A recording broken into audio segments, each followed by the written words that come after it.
We are here at Sun and Fun. I'm Dan Johnson. I have the pleasure to talk with Dennis Carley today. He's the man behind the Aerolite 103. Now, about a year ago, or more than a year and a half ago, Yep. you acquired this company from Terry Raver, who designed this airplane. That's right.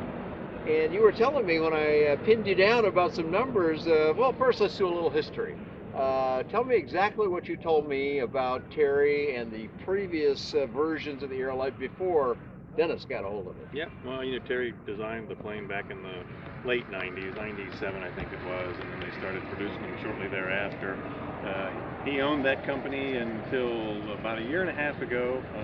Contacted us. We decided that we wanted to move forward with purchasing it. Wrapped up the deal in late September that year, moved the tooling and stuff down to our place in January of last year, and then started production from that point forward. And literally, Dan, we are having trouble building fast enough to meet the demand. Well, it's hardly any surprise. You've got a price prominently located on here, and we can tell people that we'll just do this because, folks, numbers change. You'll contact the factory later. We'll give you how you do that. But well under $20,000 is a fair number, and that's for a ready-to-fly airplane that has a lot of the stuff you want on it and is a great joy to fly in my experience. But let's talk about a few numbers about how many of these might be out there. And I know you don't have exact records, and there's some detailed differences about what that might mean, but get us in the ballpark so people don't think this is some airplane that there's only a handful of. Oh yeah. Well, Terry had, accurate records for 150 or so aircraft when we purchased the company early on in their history when they first introduced this, and they were literally building airplanes as fast as they could. Their record keeping wasn't their priority at that point.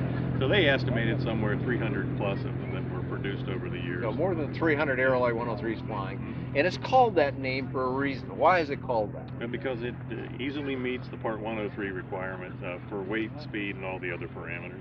Now, that's a fairly tough drill, 254 pounds empty, and then there's a couple of changes. If you have a parachute like you do, Yep. You get some weight allowance, you put it on floats, some things like that. But basically 254 pounds empty without fuel, and you can only have so much fuel and so on. There are people that say, well, you can do that on a trike or a powered parachute, but you can't build, honestly, an airplane that meets Part 103 with a fixed-wing aircraft. You would have a difference of opinion with that, I assume. Yeah, we'd say bring your scales over here. Bring them here right now. Yep. We're going to do it. And so this airplane that I'm looking at right here, which has, it looks to me like all the stuff you usually put on. Yep. What does it weigh? This particular one with this new engine that we've got on here prototyping, this is 3/4 of a pound under. But the normal engines that we use, like the one that's over here in the other part of our display, that is, I think, 11.5 pounds underweight. And this is a 3-axis controlled airplane. Yep. With flaps, Yep. with brakes, right? Yep. I don't think I'm overstating anything there. Now the parachute, that's an option, I presume. Yep, it is. But that just gives you a weight allowance, so adding that to it doesn't hurt anything. Exactly. So, and 4-point seat belts, all the controls you want, a nose cowling. Yep. Some instrumentation, Full all that instrumentation. fits within the category. You're legal to fly it. Yep. And you told me something really interesting now. I'm somewhat familiar with a new rule in Europe that allows what they call 120 kilo Right. class, which if you do the kilos to pound conversion, it's virtually the same thing as our numbers. Right. I think it's actually a pound or two more, Right. but you've got a new man over in Europe now that's Right. going to sell some of these for you. Yep, we established a distributor over there the latter part of last year, sent them airframes over for testing and for their presentation at their equivalent of Sun and Fun coming up here shortly, and they will be distributing them after that certification in Europe.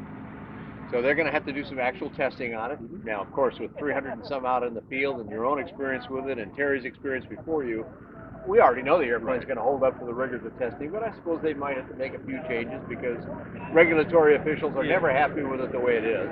But they also have a couple of more pounds to work with there, and you're already 1,100. So you said this one here it makes it, but it barely makes it. What's the difference in the engine on this one there?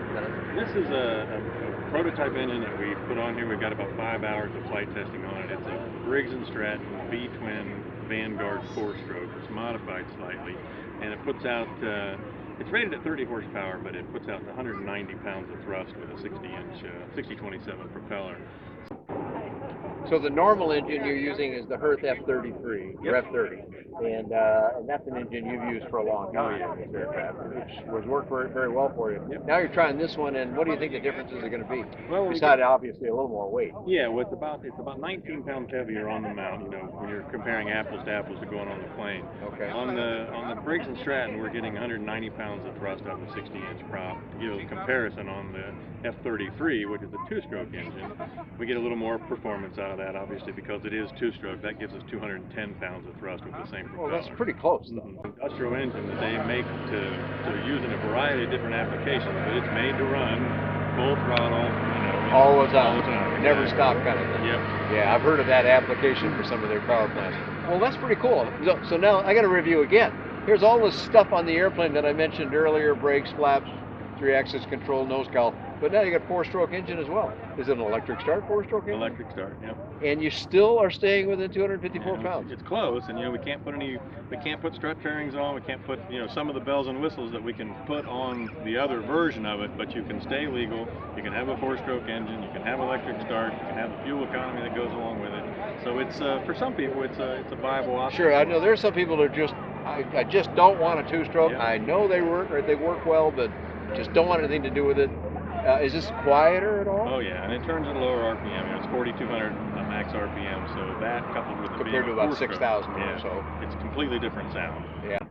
And how much time have you got flying this engine? You said this is a new experience for you. Yeah, 5 hours so far on this this airframe. We got some more testing to do before Do we're you ready to- notice that 20 pounds of thrust difference? I mean, you're Yeah. so experienced with it, I'm guessing you could probably tell. I'm wondering if I'd even notice that. You'd notice. I mean, Would it still performs well. It just basically the difference that you see is on the two-stroke engines with that additional thrust output, the climb rate is better. Yeah. So this is a lower climb rate. The level flight speeds are pretty much the same. Tell me about your build rate and your backlog. Yeah, well, we're last year, the first year, we were almost a full year in production. 20 aircraft is what we did last year, which is far more than I anticipated on the first year. We've got 10 airframes on the floor under construction currently, 8 of which are already sold, so it's moving right along. So you're going to sell some of these guys. So it ended up being a pretty smart purchase then from Terry. Oh yeah. And you're enjoying it, I can tell, because there's a smile behind that voice all the time when you've been talking here to us. It's been a while since I flew it. I'm going to have to come by and actually fly one. So Dennis and I are virtually neighbors. It's so close that it's a shame I haven't been over there, but I'm going to change that. One morning I might just show up at the restaurant over there and find you, and you can take it out and fly it from there. Sounds great. Well, we'll make sure that happens, but tell us how we get more information, how people can order, how they can contact you. Give us a web address. We'll put it up on the screen for everybody. Well, the web address is easy to remember. It's fly103.com. Contact information's on there. That's the easiest way to get to us. Now, I'll add one more thing, and then I'll come do a wrap-up here, but you also do some work on other airplanes as well? Yeah. You still doing that kind of work? Yeah, we've been dealers for Challenger and Quicksilver for almost 15 years, so we're still dealing in those aircraft and supplying those in kits, and we have builder assist programs for those. So for those that say, well, I need more than one seat, you got an aircraft for them too. Yep. And I want to compliment you. I've seen your aircraft before, but even the simple things like the tie wrap spacing going to the rear, this looks really nice and proper. You obviously got this down pretty well. Yeah, thank you. Nice work, Dennis. You can find more about the Aerolite 103, my early pilot reports on it, lots more aircraft, including the ones that Dennis just referred to, the Challenger and the Quicksilver, and many, many more than that, and lots of videos available on bydanjohnson.com or bydanjohnson.com. Thanks a lot for joining Dennis Carley and myself here at Sunny Fun.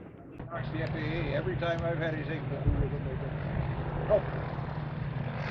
Unlike most governments.